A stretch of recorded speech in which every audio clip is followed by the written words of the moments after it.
Estamos aqui com mais um programa, Educação Interativa em Foco, e hoje o nosso bate-papo é com o professor César Augusto Bock. Muito prazer, professor César, estar aqui com a gente. E o nosso tema de hoje do programa é sobre diabetes. Professor, quantos tipos de diabetes existe? Olha, Fernanda, basicamente 4 tipos de diabetes. O diabetes mais comum, os 2 tipos mais comuns, são aqueles por falta de insulina, que é conhecido como tipo 1 ou juvenil, e o tipo 2, que está associado à obesidade. Mas ainda assim existem mais 2 tipos, que é o diabetes insípidos, que é por falta de hormônio antidiurético, e também um tipo pouco conhecido, mas as grávidas conhecem, que é o diabetes gestacional. Então, basicamente, esses 4 tipos, alguns de forma natural ocorrem na vida das pessoas, e outros, geneticamente, a pessoa tem propensão a ter, ou induzido mesmo, por sobrecarga de glicose no sangue, né, devido ao sedentarismo, ao tipo de alimentação inadequada, né? A falta de insulina, o tipo 1, que é muito conhecido, que as pessoas tomam insulina, a pessoa tem que ingerir, colocar no sistema circulatório a insulina, porque a insulina ela permite a entrada da glicose nas células. Então, vamos supor, você come carboidratos e esse carboidrato é digerido no seu tubo digestório e a glicose vai para o sangue. Essa glicose vai nutrir as células energeticamente e se você não tiver a insulina, esta glicose não passa para dentro da célula.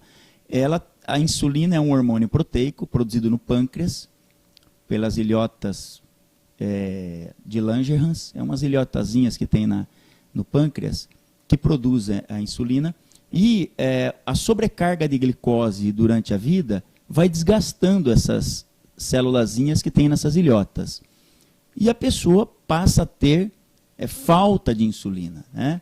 Então, existem alguns tecidos no nosso corpo que não requerem insulina, como as células do cérebro.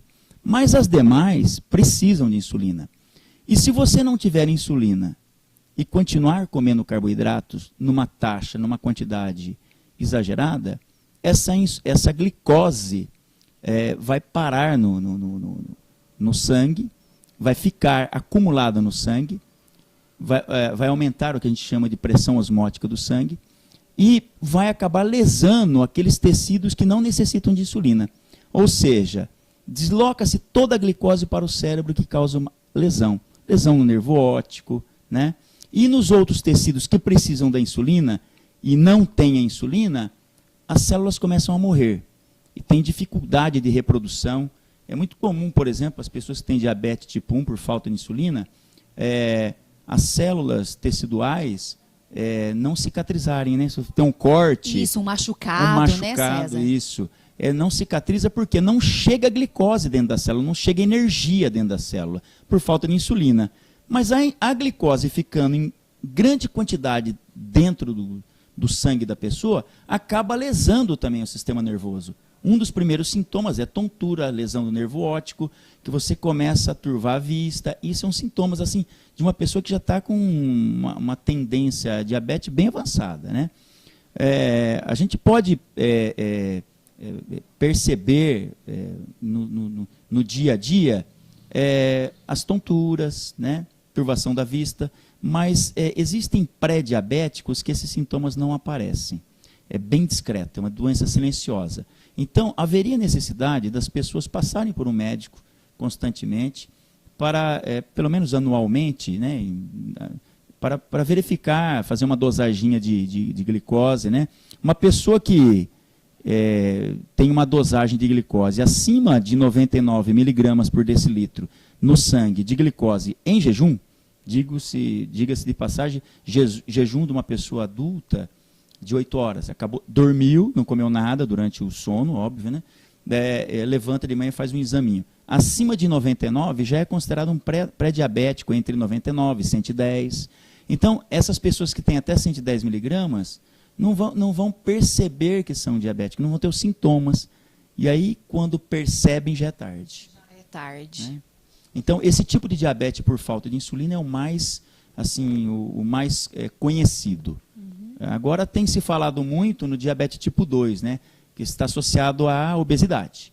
Então, a pessoa ingere carboidrato, muitos carboidratos. O que acontece? As células adipócitas, células gordurosas, tá?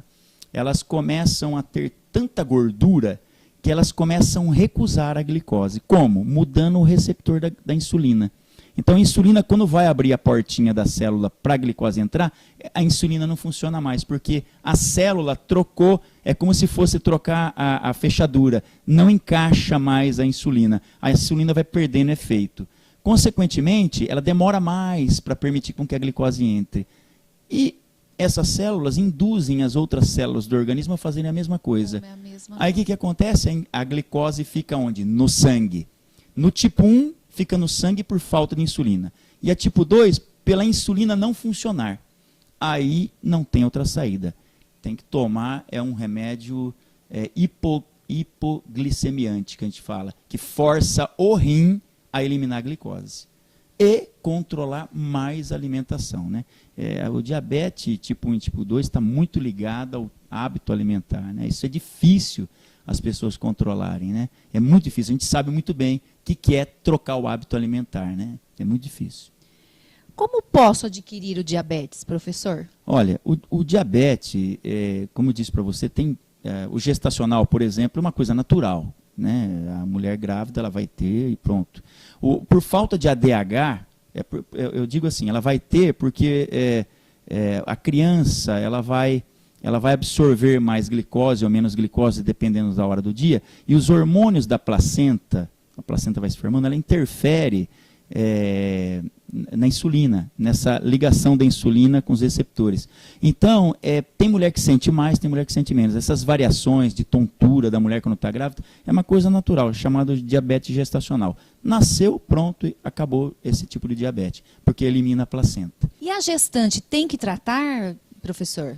Olha, Fernanda, a gestante tem que procurar o seu médico, porque cada gestante tem uma bioquímica diferente, né? Então, o padrão nosso, eles são diferentes, né? Nós não somos iguais, né? Até mesmo os medicamentos que a gente toma, tem que ser verificado, dosagem, tipo de alimento que vai se ingerir, porque cada indivíduo é um conjunto de reações químicas diferentes, né? Então, procurar o seu médico e fazer os exames necessários. Professor, voltaremos o nosso bate-papo no próximo bloco. Próximo bloco, voltaremos com o professor César falando sobre diabetes. Não saia daí.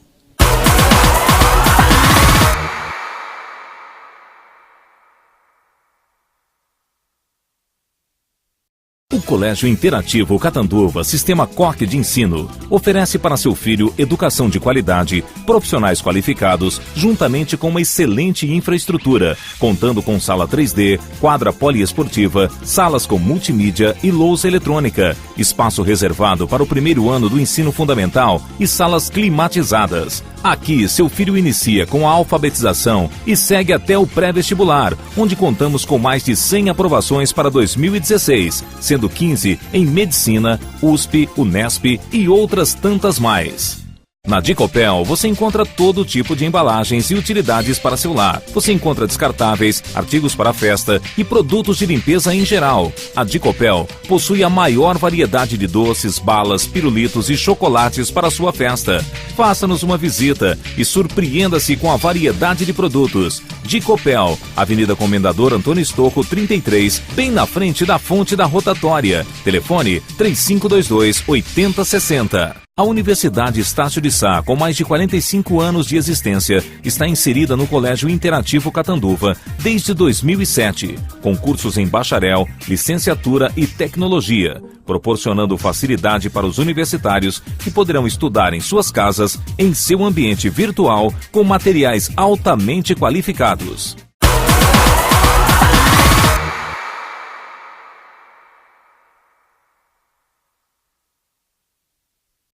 Estamos de volta com mais um programa Educação Interativa em Foco e hoje estamos aqui com o professor César falando sobre diabetes. E professor, como estávamos falando de como adquirir o diabetes, né, no outro bloco, a gente estava falando da gestante, qual o outro jeito de adquirir o diabetes? Fernanda, para quem ligou a TV agora, estávamos falando do diabetes gestacional, que é uma coisa natural, que pode acontecer com as mulheres, né? Existe o diabetes insípidos, que é por falta de hormônio antidiurético, que é um hormônio que controla, é produzido no cérebro, no hipotálamo, e controla a eliminação de água pelo rim. Então, se você não tem esse hormônio, ou ele é eliminado em pequena quantidade, você urina mais. Se você urina mais, você concentra a glicose no sangue. Consequentemente, você vai ter um tipo de diabetes também, tá? É um tipo de diabetes mais difícil, mas pode ser causado por carcinoma, né? Câncer, né? Para quem não sabe. Uso de drogas lícitas e ilícitas, né?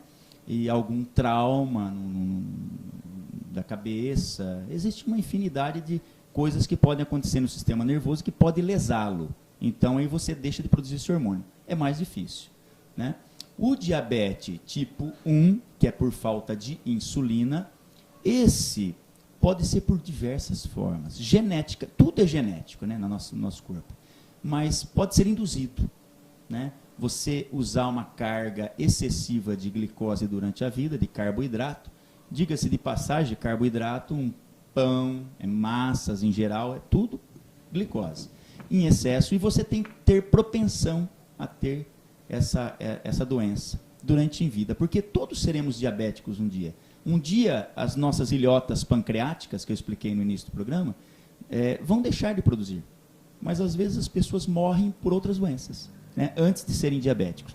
Tudo desgasta, tudo acaba. Só que se você tem a genética para ter desgastar essas ilhotas pancreáticas mais cedo, então você, vamos dizer assim, se conhecendo geneticamente, o seu heredograma, sua família, sua paternidade, você tem como até, vamos dizer assim, evitar um pouco que isso aconteça mais cedo.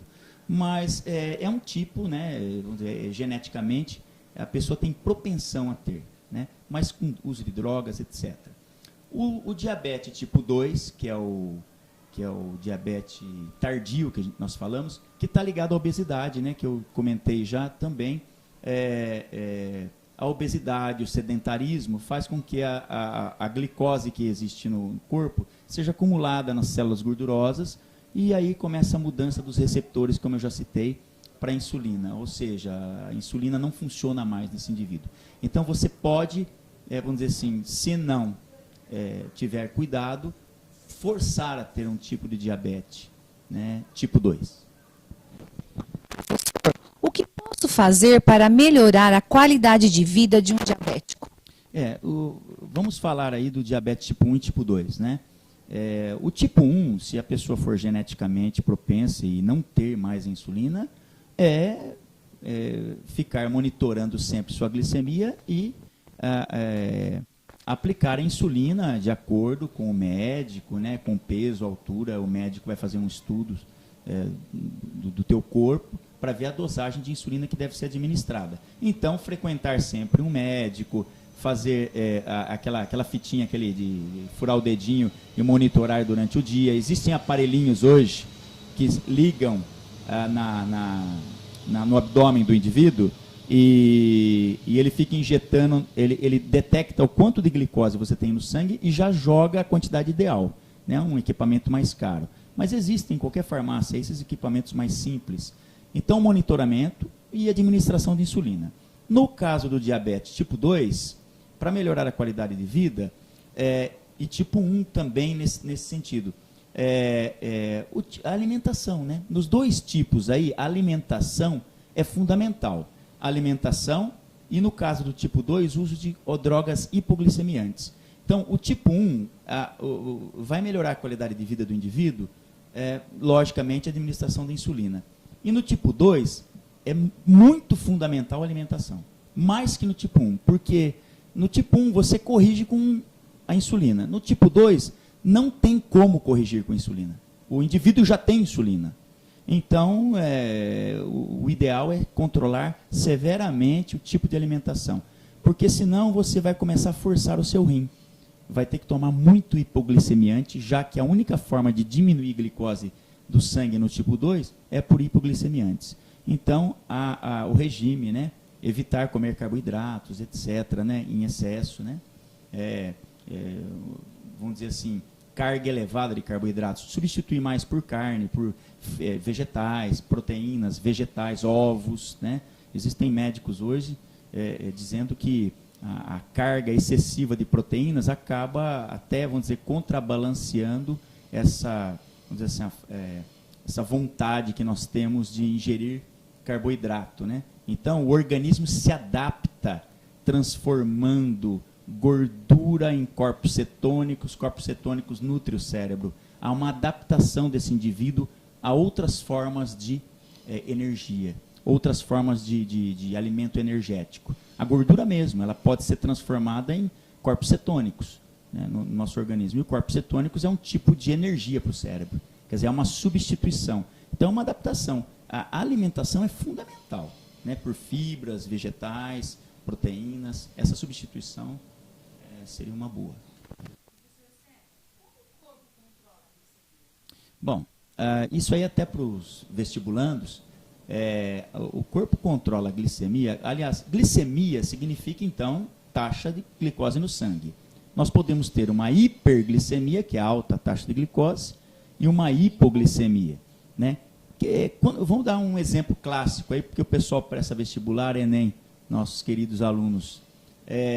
Quando a pessoa acaba de se alimentar, acabou de almoçar, a carga de carboidratos aumenta pra caramba, né, no sangue.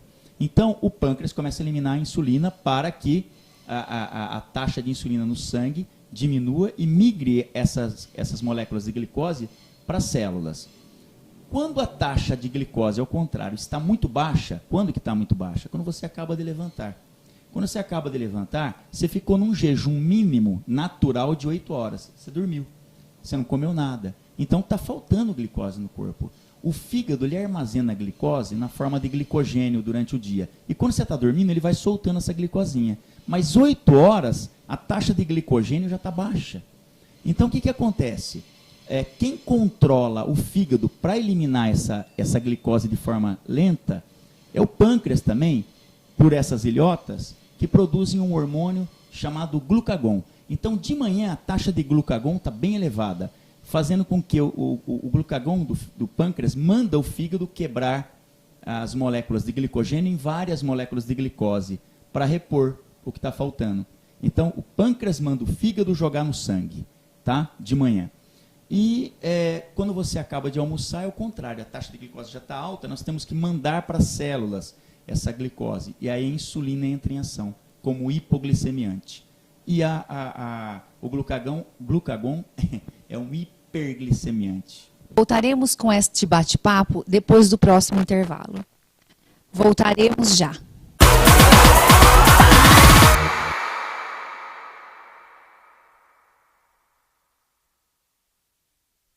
Aliança Supermercado, há 15 anos atendendo você com o carinho e o respeito que você merece. Gêneros alimentícios com muita qualidade e um precinho que você pode pagar. Secos e molhados, frios, laticínios, produtos de higiene e limpeza. E aos domingos, churrasco e assados deliciosos, feitos com o mais alto padrão de qualidade, sem falar no atendimento diferenciado. 3524-4342. Torre de Pizza, um lugar para se sentir bem e alimentar seu corpo e alma, porque aqui somos apaixonados por pizza. Para os momentos inesquecíveis com a família ou os amigos, uma explosão de sabores, feita especialmente para você, com ingredientes de qualidade no forno a lenha, rodízio todos os dias e ainda com refrigerante à vontade. Faça sua festa de aniversário e confraternização na Torre de Pizza. Novos telefones para delivery: 3523-7350, 3524-3403, Rua Antônio Girol 153,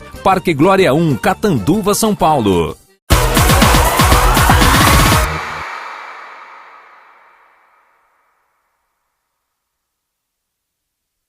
Estamos de volta, mais um programa Educação Interativa em Foco. E hoje estamos aqui com o professor César falando sobre diabetes. O papo está muito bom. Professor, quais os sintomas do diabetes? Bom, como eu falei, eu vou me referir mais aos sintomas do diabetes tipo 1 e tipo 2, né? Que é o mais comum. Veja bem, tontura inicialmente, né? A pessoa tem tontura, como eu falei, a alta taxa de glicose no sangue acaba lesando o cérebro, e os primeiros sintomas é tontura. Lesão, né, do fundo do olho, nervo óptico. Também a cicatrização, a pessoa começa a perceber que a cicatrização ela demora mais, porque não chega a glicose para dentro das células, né? Se não entra a glicose nas células, a cicatrização é mais lenta. Podendo dar, às vezes, até algumas alterações severas, né? Porque a defesa nossa dos tecidos está ligada à energia dos tecidos, né? Nossas células de defesa precisam de glicose. Se não chega a glicose, você vai ter infecção mais fácil, né? Então, um dos sintomas é esse também. A poliúria, né? A pessoa urina, tem muita sede, né? Toma muita água. Por quê? Porque o sangue está concentrado. Quando o sangue está concentrado, ele passa lá no hipotálamo, lá no cérebro, que é o centro da sede, ele detecta que a pressão osmótica do sangue está elevada. O que acontece? Gera sede, a pessoa bebe muita água e aí acaba urinando bastante. Então, e pela urina não é comum sair glicose, não é comum numa pessoa normal. Se sair, sai muito pouca glicose. A gente fala que não sai, tá? Mas como a pessoa urina demais, né, acaba veiculando essa glicose para a urina, que é a única forma de sair, né? Se está no sangue, como é que vai sair? O sangue passa pelos rins, então é eliminado. Então, a pessoa que tem um diabetes assim, num grau mais elevado, aonde ela urina, acaba juntando até formiga. É um dos sintomas, né? Eu tive alunos já, por exemplo, que começou a perceber que era diabético, já tinha passado daquela fase pré-diabética, né?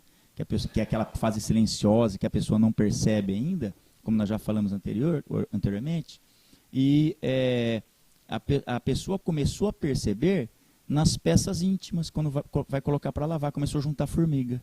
Então, sintomas, urina com glicose, né, então adocicada, começa a juntar insetos.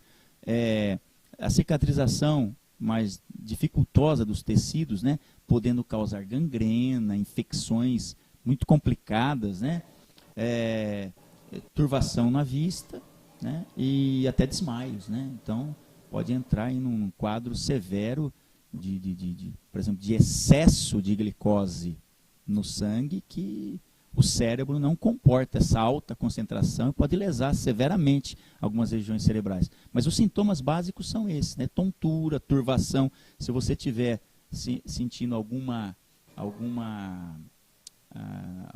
desses sintomas, né?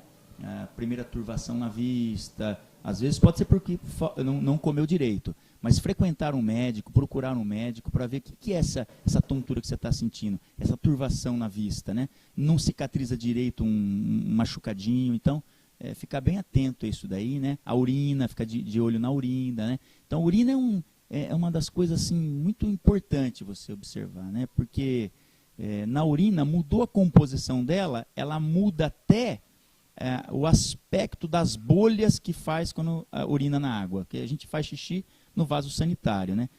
Então, até a forma com que a turvação e as bolhas que fazem, né? Por exemplo, se uma pessoa tem, só para você ter uma ideia, uma pessoa que tem uma nefrite aí, alguma coisa que começa a eliminar proteína pela urina, começa a espumar muito a urina. Então, fica de olho. Por isso que é bom sempre, para tirar as dúvidas, procurar um médico e fazer os seus exames recomendados por um médico, um check-up. Como prevenir a doença, professor? Então, a prevenção está basicamente em cima da alimentação, né? Quer dizer, nunca sobrecarregar em carboidratos. Hoje as pessoas são mais conscientes, o mundo televisivo, aí, a internet veicula bastante essas informações para as pessoas, que o tipo de alimentação bem distribuída, né? Procurar sempre um médico, um nutricionista. Se você não tem acesso a isso, pelo menos um prato colorido, né? Não sobrecarregar em carboidratos, isso é fundamental, né? Porque se você já tem predisposição genética a ter pouca produção de insulina, você vai acabar tendo mais cedo essa doença, né? E também exercícios físicos, né? A obesidade, como nós já falamos no diabetes tipo 2, ela propicia a alteração de receptores da insulina. A insulina perde o efeito, né? Então, se alimentar diretamente, alimentar do quê, né? Principalmente vegetais, né? Consumir vegetais, fibras, né? Diminuir o carboidrato, isso é fundamental. E exercícios físicos para diminuir a obesidade. A obesidade está ligada diretamente ao diabetes tipo 2. Então, assim, basicamente, esse tipo de prevenção. E procurar um médico, um nutricionista que vai te orientar o tipo de alimento que você vai comer. O que você pode comer a mais ou a menos. É sempre bom, porque cada pessoa, como nós falamos no início do programa, cada pessoa tem uma bioquímica, né? Então eu preciso ver o grau do seu metabolismo, dosar T3, T4, o médico vai fazer uma análise, vai falar, coma mais isso, coma mais aquilo, de uma forma saudável. Certo. Professor, fala um pouco de você na nossa escola, no nosso colégio. Aqui no Colégio Coque é muito gostoso trabalhar, as pessoas dão muita liberdade para a gente, em sala de aula, para exercer a profissão da gente. Eu gosto muito daqui, os meninos são bastante educados, participativos, colaborativos, né? E eu tenho muito carinho por essa escola, eu gosto bastante por esse acolhimento, né? A direção sempre me acolheu muito bem, né? Os outros professores muito amigos, e a gente começa a ter um carinho enorme por essa escola, né? Professor, muito obrigado. Nosso bate-papo foi excelente, viu? Foi um prazer te receber aqui. Obrigado. Tá? O Colégio Interativo Catanduva, Sistema Coque de Ensino, oferece para seu filho educação de qualidade, profissionais qualificados, juntamente com uma excelente infraestrutura, contando com sala 3D, quadra poliesportiva, salas com multimídia e lousa eletrônica, espaço reservado para o primeiro ano do ensino fundamental e salas climatizadas. Aqui, seu filho inicia com a alfabetização e segue até o pré-vestibular, onde contamos com mais de 100 aprovações para 2016, sendo 15 em Medicina, USP, Unesp e outras tantas mais.